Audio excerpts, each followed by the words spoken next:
बच्चों, आज हमारा जो टॉपिक है अर्थशास्त्र में वो चल रहा है मांग की अवधारणा, यानी कि कंसेप्ट्स ऑफ डिमांड। मांग क्या है आज हम समझेंगे। मांग है क्या? पिछले अध्याय में या पिछले पाठ में हमने पढ़ा था कि उपभोक्ता क्या था, उपभोक्ता का संतुलन कहाँ हो रहा था और उपयोगिता क्या थी। तो हम जो पढ़ रहे हैं यूनिट वो पढ़ रहे हैं उपभोक्ता का व्यवहार, यानी कि उपभोक्ता बाजार में जाकर के कैसे ट्रांजैक्शन करता है। उसके लिए सबसे पहले हमने पढ़ी उपयोगिता। अब उपयोगिता जब हमने पढ़ी तो उपयोगिता नीड जिसको बोलते हैं, नीड जब होती है तो उपभोक्ता क्या करता है, बाजार में जाकर के मांग करता है, डिमांड करता है। देखिए अर्थशास्त्र में डिमांड एंड सप्लाई का बहुत बड़ा रोल है, क्योंकि ये वो उपकरण है जिसके द्वारा कीमत निर्धारित की जाती है किसी भी प्रोडक्ट की। आगे समझ में कि किसी भी वस्तु की कीमत को निर्धारित कैसे करते हैं। क्या हम कभी सोचते हैं कि कोई भी वस्तु बाजार में जब आती है तो उसको उसकी कीमत कैसे निर्धारित की जाती है, या हमें उसकी कीमत निर्धारित करने की क्यों आवश्यकता होती है? ये सब डिपेंड करती है हमारी मांग पर। मांग कब करता है उपभोक्ता? जब बाजार में उसे वस्तुओं की आवश्यकता होती है। जैसे ही वस्तुओं की आवश्यकता होती है बाजार में, तो वो अपनी नीड को पूरा करने के लिए डिमांड करता है, यानी मांग करता है। मांग हमेशा किसके द्वारा की जाएगी? उपभोक्ता के द्वारा। हम जो यूनिट पढ़ रहे हैं वो उपभोक्ता का व्यवहार कर रहे हैं। मांग भी हमेशा उपभोक्ता के द्वारा ही की जाती है। जैसे हम इसे छोटे से एग्जाम्पल से समझते हैं कि उपभोक्ता जो है, उपभोक्ता का जो संबंध है वो किससे? उपभोक्ता का संबंध है उपयोगिता से, यानी कि नीड से। उपयोगिता, नीड और उपयोगिता का जो संबंध है वो है मांग से। कि अगर व्यक्ति की एक सर्कल से हम समझे कि उपभोक्ता का संबंध उपयोगिता और मांग, यानी उपभोक्ता के द्वारा ही मांग की जाएगी बाजार में। मांग जब की जाएगी, क्यों की जाएगी? जब व्यक्ति जो है उपयोग उसकी आवश्यकता निश्चित करेगा, या नीड उसको जब जरूरत होगी तो वो उसकी डिमांड करेगा। तो एक सीधे साधे शब्दों में हम कह सकते हैं कि एक उपभोक्ता के द्वारा वस्तुओं की मांगी जाने वाली मात्रा को क्या कहेंगे? मांग कहेंगे। मांग के अंतर्गत 3 तत्व सम्मिलित होते हैं। मांग के अंतर्गत 3 तत्व सम्मिलित होते हैं। हम तभी मानते हैं कि मांग है। जैसे फर्स्ट, किसी भी वस्तु की इच्छा, जैसे कि हमने अभी समझाया, इच्छा या आवश्यकता।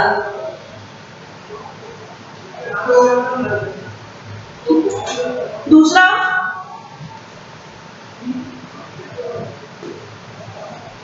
मुद्रा या पैसा। तीसरा,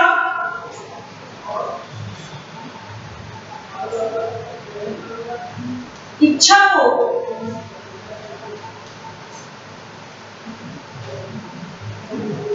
मुद्रा या पैसे द्वारा खरीदना।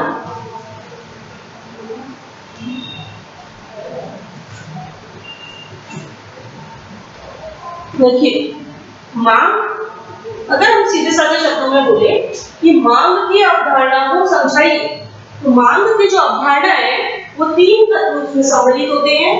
पहली, इच्छा या आवश्यकता। अगर व्यक्ति किसी वस्तु की इच्छा रखता है लेकिन उसे पूरा नहीं कर सकता तो मांग नहीं कहलाएगी। इच्छा के साथ उसकी नीड है, जरूरत है, तो उसे पैसा खर्च करना पड़ेगा, तभी वो मांग कहलाएगी।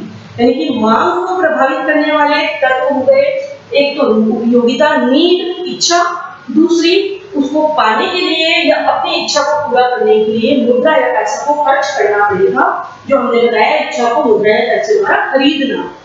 मुद्रा को, इच्छा यानी वस्तुओं को, जो वस्तु की आपकी बाजार में मांग की, आपने मांग करते ही आपने उसके बदले मुद्रा या पैसे को चुकाया, तो उसे हम क्या कहेंगे? मांग कहेंगे। केवल इच्छा की आवश्यकता रखना मांग नहीं कहलाएगी। मांग के लिए हमें इच्छा को मुद्रा के रूप में वहन करना पड़ेगा, तभी वह मांग कहलाएगी। क्लियर है? मांग में 3 तत्व शामिल है। इच्छा, केवल इच्छा रखते हैं हम किसी चीज की, तो मांग नहीं कहलाएगी। उस वस्तु को पा रहे हैं हम, कैसे पा रहे हैं? पैसे खर्च करके पा रहे हैं, यहाँ पे वो वस्तु मिल रही है, तो वो क्या कहलाएगी? मांग कहलाएगी। ठीक है?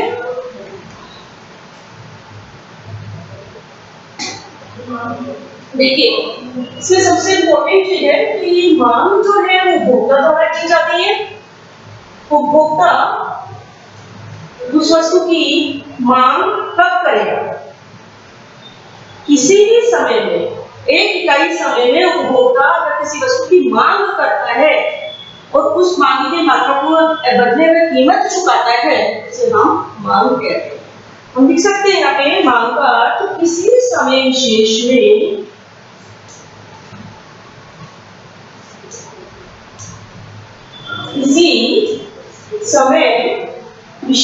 में एक उपभोक्ता द्वारा,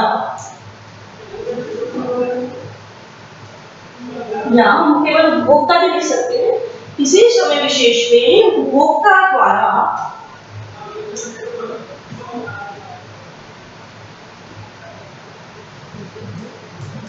किसी कीमत पर वस्तु की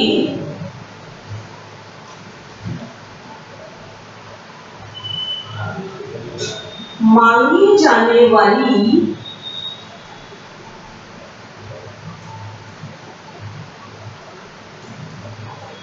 मात्रा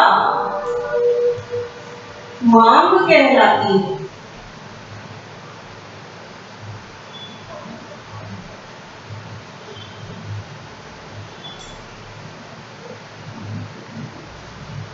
देखिए, किसी समय विशेष में एक उपभोक्ता द्वारा किसी कीमत पर वस्तुओं को मांगी जाने वाली मात्रा मांग कहलाती है।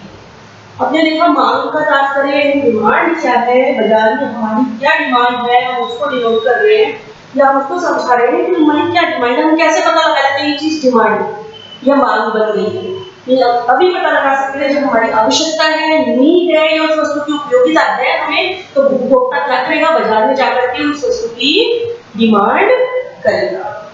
इसी तरह से हम देखते हैं कि मांग की जब अवधारणा पढ़ते हैं कि मांग है क्या है, मांग का अर्थ क्या है, तात्पर्य क्या है, इसके अंतर्गत 2 चीजें, यानी हम वही चीजें देखें कि क्या एक उपभोक्ता जो बाजार में जाके मांग कर रहा है, दूसरा कीमत, पैसा, और तीसरा मांगे जाने वाली मात्रा, कि एक उपभोक्ता के द्वारा उस वस्तु की कितनी कीमत जो वो देने को तैयार हो रहा है आसानी से, क्यों लेकर कि उसने उस प्रोडक्ट को देखा, अपनी जरूरत को देखा, बाजार में डिमांड करी, उस प्रोडक्ट की वो कीमत चुकाने को तैयार हो रहा है। इसका क्या मतलब है कि उसको उस प्रोडक्ट की कीमत सही लग रही है, इसीलिए उस कीमत को चुका रहा है। और दूसरी, वो वस्तु कितनी क्वांटिटी में खरीद रहा है उस कीमत में, ये मांग की अवधारणा में शामिल होता है। कि मांग है क्या, डिमांड क्या है, कौन करेगा डिमांड? सबसे पहले उपभोक्ता ही करेगा। दूसरा, अगर उपभोक्ता कर रहा है उस डिमांड को, तो कितनी कीमत में कर रहा है और क्या मांगी जाने वाली मात्रा क्या है। इसी तरीके से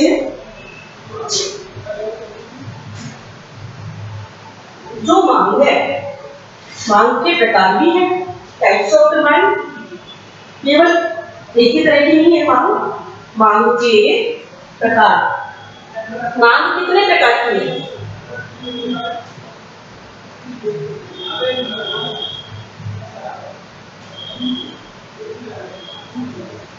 मांग के प्रकार, मांग 2 प्रकार की।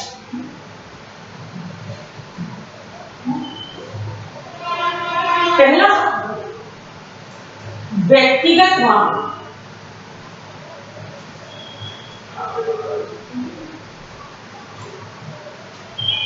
व्यक्तिगत मांग और दूसरा बाजार मांग।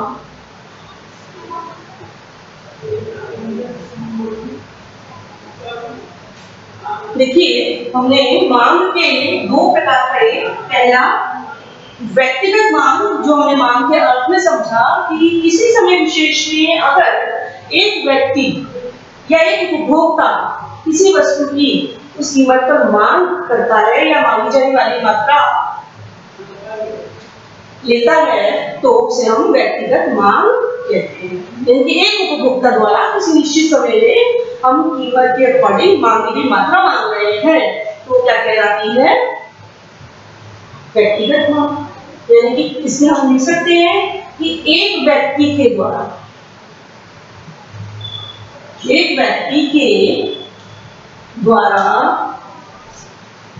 किसी वस्तु की मांगी जाने वाली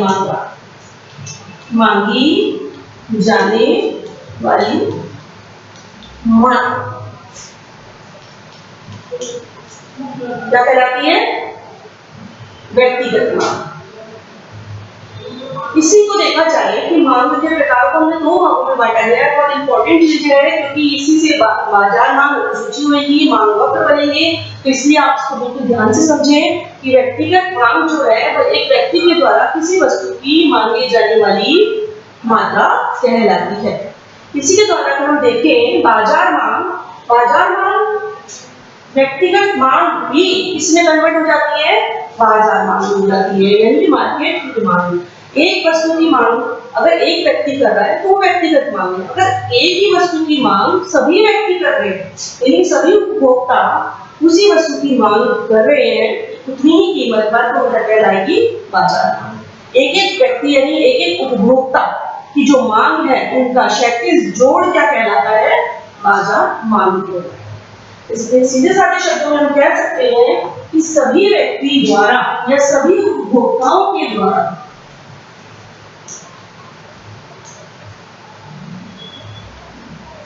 सभी व्यक्तियों या उपभोक्ताओं के द्वारा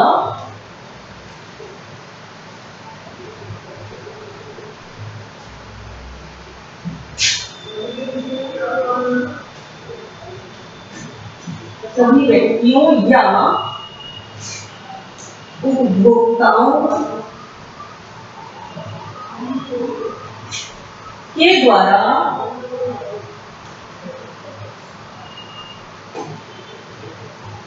मांगी वस्तु की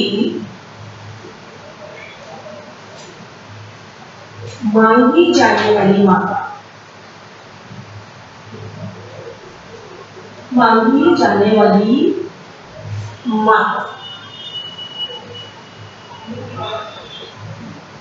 क्या कहलाएगी?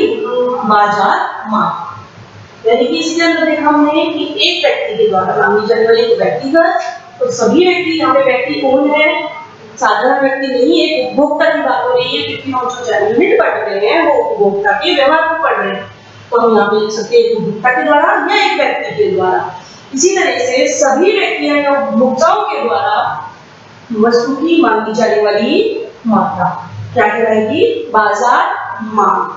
बाजार मांग जिस तरीके से हमने मांग के प्रकार पढ़े उसी तरह से इंपॉर्टेंट टॉपिक है बच्चों, एग्जाम में आता ही आता है। मांग अनुसूची क्या है?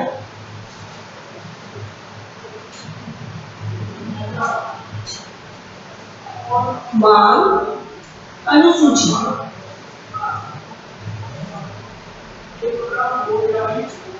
इंपॉर्टेंट है। हमने पहले मांग को पढ़ा, फिर मांग के प्रकार पढ़े। जब मांग के प्रकार पढ़ लिए हमने तो मांग अनुसूची भी बहुत आसान है। इसको भी हमने दो भागों में बांटा है। पहली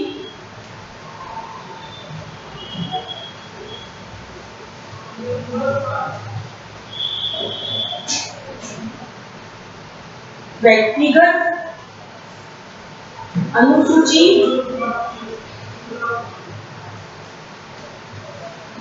दूसरी बाजार अनुसूची।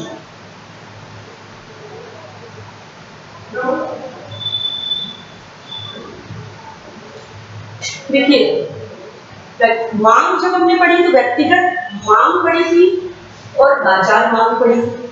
अब अनुसूची, जो एक अनुसूची किसे कहते हैं? अनुसूची का मतलब होता है किसी भी वस्तु की डिमांड जब हम किसी तालिका या सारणी द्वारा करते हैं,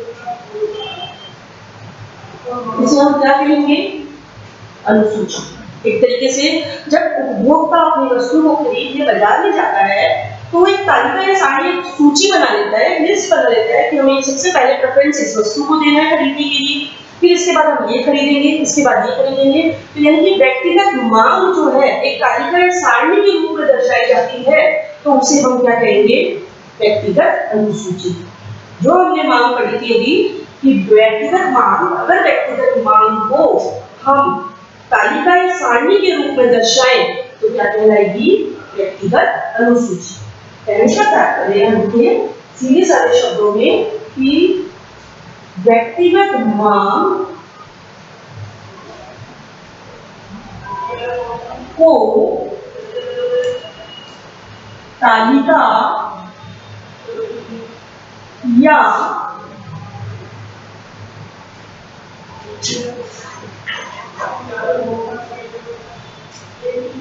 सारणी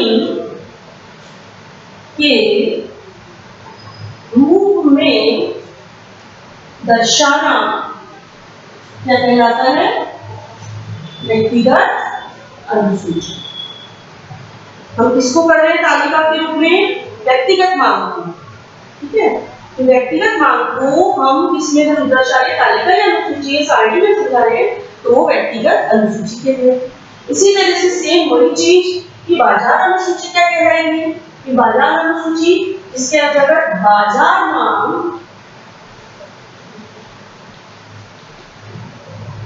को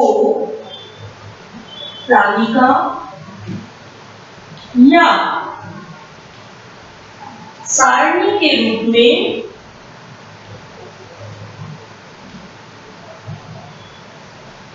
दर्शाना क्या कहलाएगा?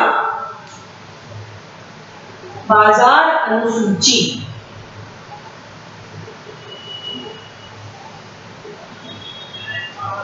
बाजार मांग को अगर हम तालिका या सारणी के रूप में दर्शाएंगे तो क्या कहलाएगा? बाजार अनुसूची। जिस तरह से हमने मांग के प्रकार पढ़े थे, व्यक्तिगत मांग, अगर प्रकार आ रहा है कि मांग के प्रकार बताइए तो कोई प्रकार होंगे व्यक्तिगत और बाजार। इसी तरह से बाजार मांग अनुसूची आए तो पहले मांग अनुसूची को बताना है कि किसी समय विशेष में उपभोक्ता के द्वारा किसी भी वस्तु की मात्रा को हम तालिका या सारणी के द्वारा दर्शा रहे हैं तो मांग अनुसूची कहलाएगी। मांग अनुसूची भी कितने प्रकार की हुई?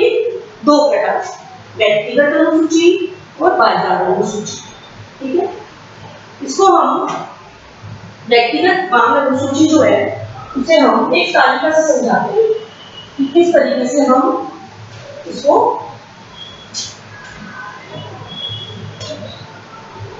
पहला व्यक्तिगत मांग अनुसूची।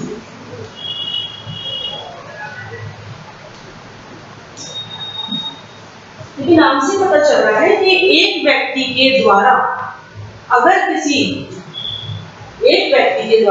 किसी वस्तु की कीमत के लिए मांगी जाने वाली मात्रा को अगर हम तालिका या सारणी के द्वारा प्रस्तुत करते हैं तो क्या कहलाती है? व्यक्तिगत मांग अनुसूची। अब इसको हमने एक एग्जाम्पल ले लिया कि मान लीजिए विभिन्न कीमतों पर हम एक सारणी समझा रहे हैं, अलग अलग कीमत है, उपभोक्ता की डिमांड है एक व्यक्ति के द्वारा कि हमें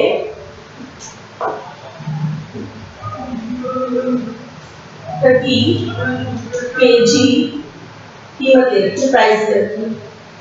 दूसरा, वस्तु की, किसी भी वस्तु का नाम ले सकते हैं आप, सेब, अनार, जो भी है, वस्तु की मांगी जाने वाली मात्रा।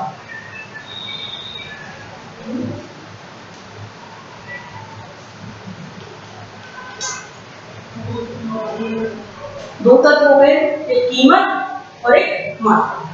वस्तु की कितनी कीमत पर कितनी मात्रा हम उपभोक्ता खरीदेगा या व्यक्तिगत तरीके से हमने लिए हैं आंकड़े। इसमें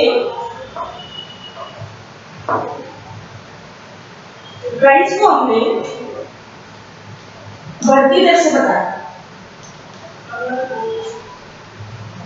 दूसरा, क्वांटिटी को हमने घटती दर से बढ़ाया। जैसे कौन सा भी दे सकते हैं हम, 1100 ग्राम। दूसरा 1000 ग्राम। तीसरा और चौथा, देखिए हमने व्यक्तिगत मांग बताया।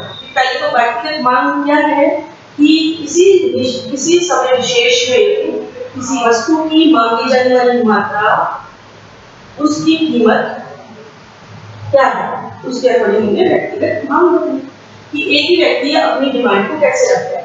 इसमें देखिए कि जब वस्तु की मांगी जाने वाली मात्रा 1100 थी तो उसकी कीमत कितनी थी, 25। जैसे ही कीमत बढ़ी तो मांगी जाने वाली मात्रा कम हो गई, और बढ़ी और कम हो गई। इसी तरह से और बढ़ रही है कीमत तो और मांगी जाने वाली मात्रा कम हो गई। कहने का मतलब है अगर हम देखें तो मांग जो है वो दो तत्वों पर निर्धारित होती है कि कीमत और मांगी मात्रा। इन दोनों में क्या संबंध होता है, कीमत और मांगी जाने वाली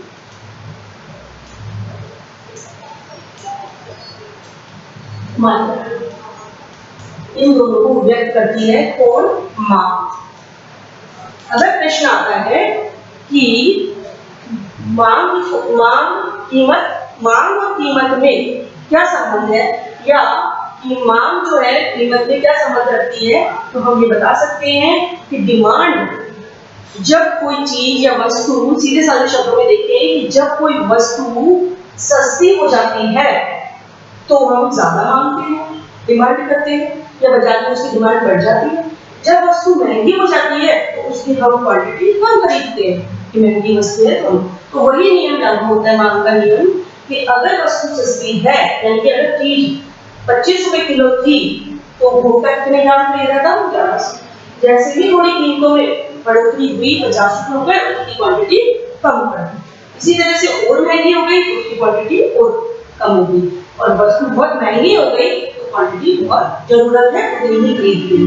कहने का मतलब है मांग और कीमत में क्या संबंध होता है कि मांग, जब वस्तु की मांगी जाने वाली मात्रा बढ़ती है तो कीमत बढ़ती है, या हम उल्टा बोले कि वस्तु की कीमत जब बढ़ती है तो मांगी जाने वाली मात्रा घटती है। तो इन दोनों में विलोम संबंध होता है, कीमत और मांगी जाने वाली मात्रा। विलोम संबंध आपको पता चल रहा है कैसे, विलोम या प्रतिलोम एक ही बात होती है कि विलोम संबंध होता है, अपोजिट होता है कि ये जब कम था तो ये ज्यादा हो रही है, ये बढ़ रही है फिर इसको हम विलोम संबंध कहते हैं। तो व्यक्तिगत मांग अनुसूची है कि माना हमने काल्पनिक आंकड़ों से माना है कि बाजार में एक उपभोक्ता है और एक उपभोक्ता अपनी मांग की मात्रा और कीमतों को किस तरीके से ले रहा है, उस तरीके से हमने सारणी या तालिका के द्वारा समझाया है, उसे हम बोलेंगे व्यक्तिगत मांग अनुसूची।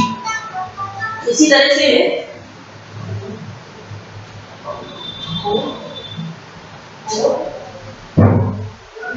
देखिए मांग तो वही दो करेगी, वही दो तत्वों को प्रभावित करेगी, मांगी जाने वाली मात्रा और कीमत, इसमें रिलेशन बताएगी। दूसरा हमारा पॉइंट बताता है कि बाजार मांग अनुसूची, वही चीज, लेकिन इस यहाँ पर क्या अंतर है कि बाजार में जितनी भी मांग हो रही है उसको हम तालिका या सारणी के द्वारा दिखा रहे हैं, उसे हम क्या कहेंगे, बाजार मांग अनुसूची। इसे भी हम एक सारणी के द्वारा समझ सकते हैं, बहुत ही आसान है, जिसे हम बिल्कुल आसानी से समझ जाएंगे कि क्या है। तो तालिका को हम यहाँ पर ले रहे हैं। मान लीजिए हमने माना कि बाजार में दो उपभोक्ता है, वैसे तो बहुत होते हैं लेकिन समझने के लिए, उदाहरण से समझाने के लिए हमने बाजार में दो उपभोक्ता लिए।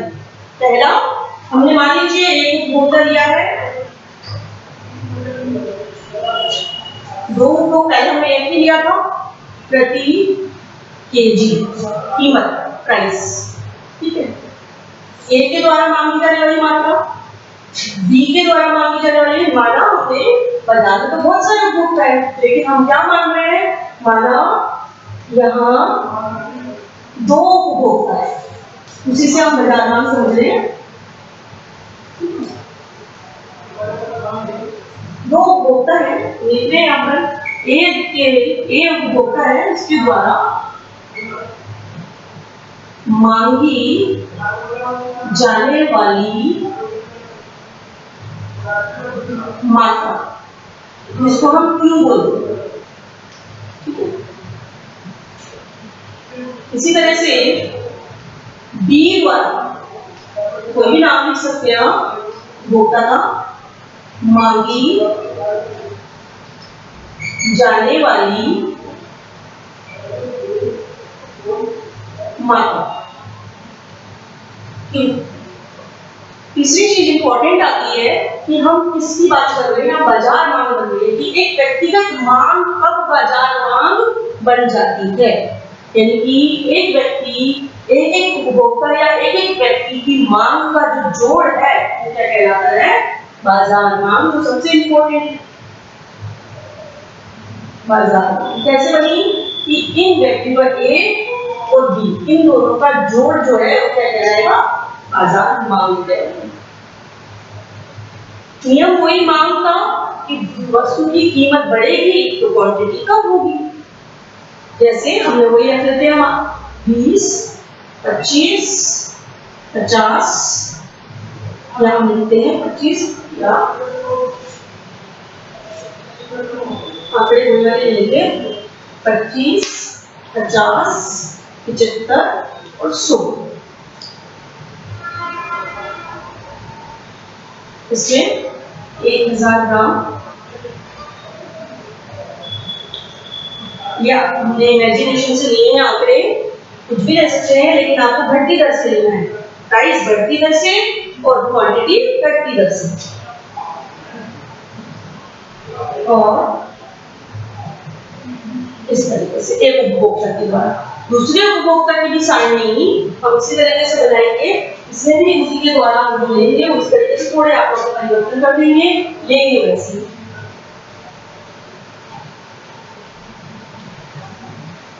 जिस तरीके से हमने एक उपभोक्ता की डिमांड को देखा कि कितनी डिमांड कर रहा है, उसी तरीके से दूसरा उपभोक्ता, उस वस्तु की कीमत तो वही है, निश्चित कीमत है, लेकिन उसकी क्वांटिटी में अंतर हो रहा है कि वो कितनी उसको चाहिए, वो आवश्यकता है उसके ऊपर, उसे कितनी चाहिए, वो आप प्राथमिक तरीके से ले सकते हैं।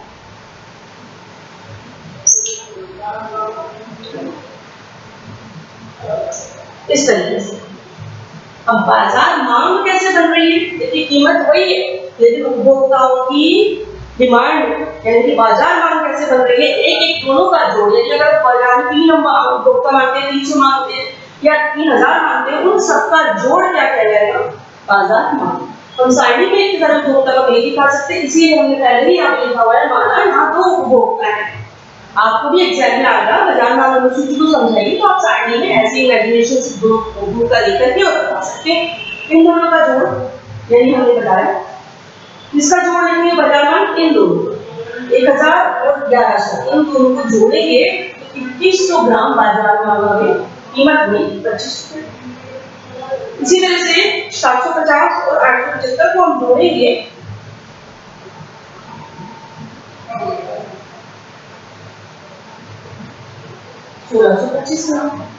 इसी तरह से 975 ग्राम। कहने का तात्पर्य है कि कॉलम 2 और 3 को जब हमने जोड़ा तो हमें बाजार मांग प्राप्त हुई, और ये 550 ग्राम।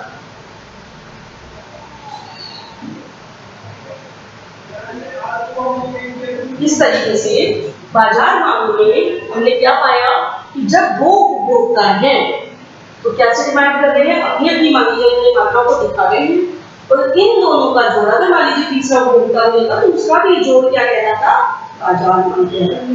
यानी कि इनके क्षैतिज जोड़ को हम बाजार मांग कहते हैं, उपभोक्ता के क्षैतिज जोड़ को।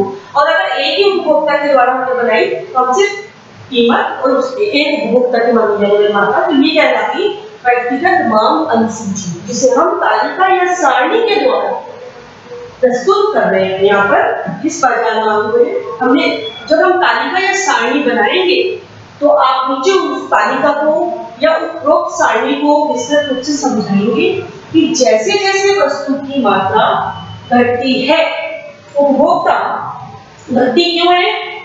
क्योंकि कीमत बढ़ रही है।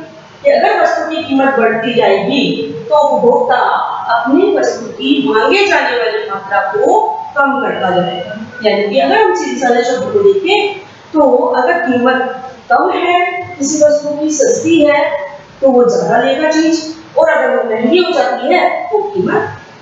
तो आप इस तालिका को या सारणी को एक विस्तृत वर्णन से थोड़ा सा समझाएंगे कि उपरोक्त तालिका या सारणी क्या दर्शा रही है, वो आप बताएंगे कि जब वस्तु की कीमत जो थी 25 थी तो ए के द्वारा कितना मांगा गया था? 1000 ग्राम। इसी तरह से जब कीमत 25 थी तो बी के द्वारा कितना मांगा गया? 1100। इन दोनों का जोड़, ए और बी का जो जोड़ है वो क्या कहलाएगा? मार्केट डिमांड कहलाएगा। कि इसके दोनों उपभोक्ताओं द्वारा इस वस्तु की जो मांगी जाने वाली मात्रा है वो कितना दिखा रही है? 2100 ग्राम। कहने का तात्पर्य कि अगर वस्तु महंगी हो गई, 100 रुपए उसकी कीमत हो गई उस वस्तु की, तो उपभोक्ता बाजार मांग कितना हो जाएगा? 550। इस चीज को अनुसूची या तालिका कहा जाता है।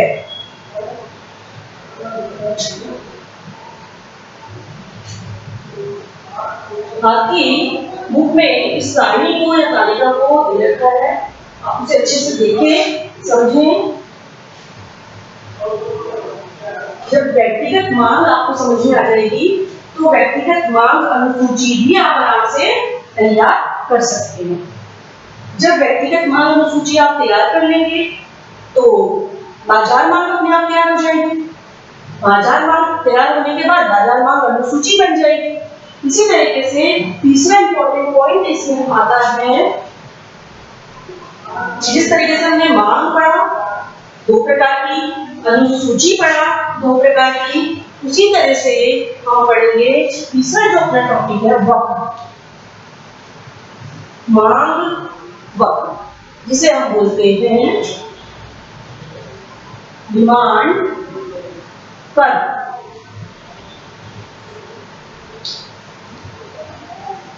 डिमांड कर्व वक्र मांग जो है, जो हमने अभी पिछले टॉपिक में पढ़ के आ रहे हैं कि मांग क्या है। हमने 2 प्रकार के पढ़े, व्यक्तिगत और बाजार। इसी तरह से अनुसूची भी 2 प्रकार है। तो जब दोनों चीजों मांग और अनुसूची को एक वक्र के रूप में यानी कि रेखा चित्र के रूप में दर्शाएंगे तो क्या कहलाएगा? मांग वक्र कहलाएगा। जैसे अगर हम देखें, इसको समझें, मांग व्यक्तिगत मांग से क्या बनी? व्यक्तिगत मांग अनुसूची।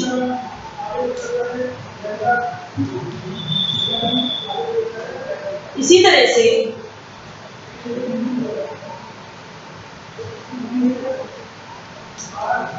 बाजार मांग से क्या बना? बाजार मांग अनुसूची, जो हमने पिछले दोनों टॉपिक में थी। तीसरा जो टॉपिक आया है कि जब हमारे पास सारणी या डेटा कलेक्ट हो चुके हैं, अगर हम उसे रेखा चित्र के द्वारा प्रदर्शित करते हैं तो क्या कहलाता है? मांग वक्र। मांग वक्र में हमारे 2 प्रकार के हैं, यानी कि हमने अपने डेटा को यानी सारणी को या तालिका को एक अनुसूची रूप में दर्शा दिया तो व्यक्तिगत मांग। उसी तालिका को या अनुसूची को हम वक्र के रूप में दर्शा रहे हैं तो क्या कहलाएगा? व्यक्तिगत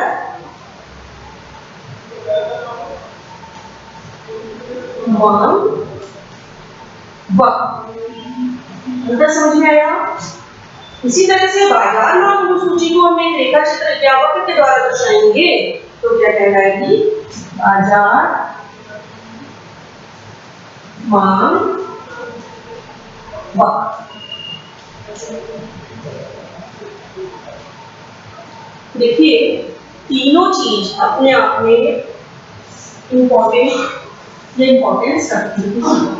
अंतर सिर्फ यहाँ है, यहाँ मांग को डिनोट किया है, यहाँ अनुसूची को बताया है और यहाँ वक्र को बताया है। इसी तरह से इसमें भी मांग, अनुसूची और वक्र, ये तीनों चीजें अपने आप में बहुत इंपॉर्टेंट टॉपिक है। क्वेश्चन मांग से आता है। मांग की अवधारणा को समझाते हुए बाजार मांग अनुसूची समझाई, मांग को समझाए और बाजार मांग अनुसूची को समझाए। बाजार मांग अनुसूची समझाई और कह रहा है कि बाजार मांग अनुसूची को एक वक्र की सहायता से समझाइए तो ऑटोमेटिकली ये दोनों टॉपिक इसके अंदर कवर हो जाते हैं। तो ये क्वेश्चन आता ही आता है कि बाजार मांग को बताइए, बाजार मांग को बताते हुए उसको एक तालिका और वक्र के रूप में दर्शाइए। कुछ इंपॉर्टेंट है आता है क्योंकि इसके अंदर व्यक्तिगत मांग और अनुसूची ऑटोमेटिकली छुपी हुई। जब हम बाजार मांग पढ़ रहे हैं तो इसका मतलब क्या है? इसके पहले हमने व्यक्तिगत मांग और अनुसूची को पढ़ा है, तभी हम बाजार मांग अनुसूची बना रहे हैं। क्योंकि बाजार मांग अनुसूची क्या है कि एक एक उपभोक्ता के क्षैतिज जोड़, एक एक उपभोक्ता के क्षैतिज जोड़ को हमने क्या बताया है? बाजार मांग अनुसूची। एक सारणीय तालिका के रूप में प्रदर्शित कर दिया हमने, तो वो क्या कहलाएगी? बाजार मांग अनुसूची कहलाएगी। इसी को हमने अगर रेखा चित्र के द्वारा दर्शा दिया तो क्या कहलाएगा? बाजार मांग वक्र। बाजार से रिलेटेड है तो बाजार मांग वक्र कहलाएगा, व्यक्ति से रिलेटेड है तो व्यक्तिगत मांग वक्र कहलाएगा।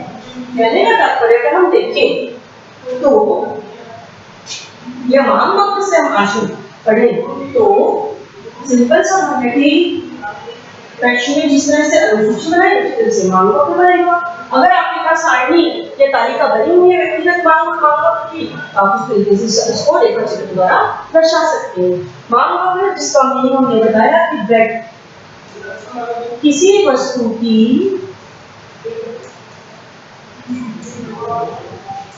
मांगी जाने वाली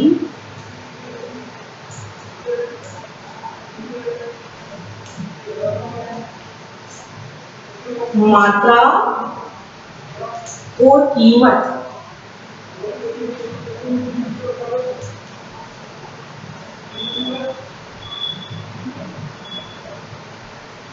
को या कीमत की सारणी या तालिका को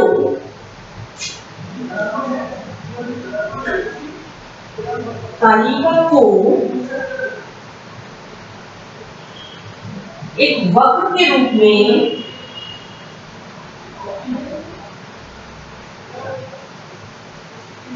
दर्शाना, वक्र के रूप में या रेखा चित्र के रूप में दर्शाना मांग वक्र कहलाता है।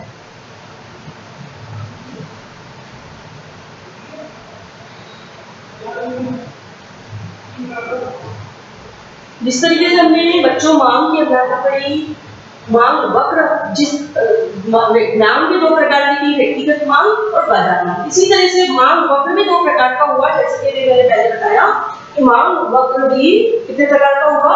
दो प्रकार का हुआ, जिसे हम मांग वक्र के प्रकार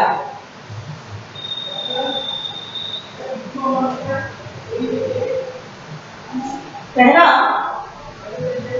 व्यक्तिगत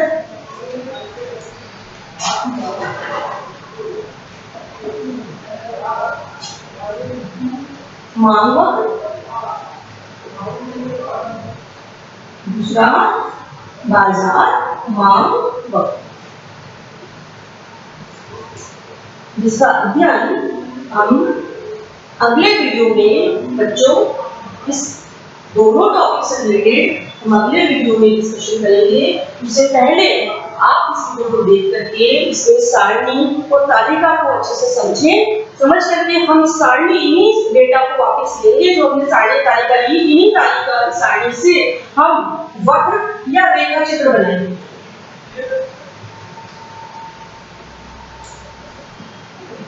इसी सहायता से हम वक्र या रेखा चित्र बनाएंगे, जिसका अध्ययन हम अगले वीडियो में करेंगे। तो बच्चों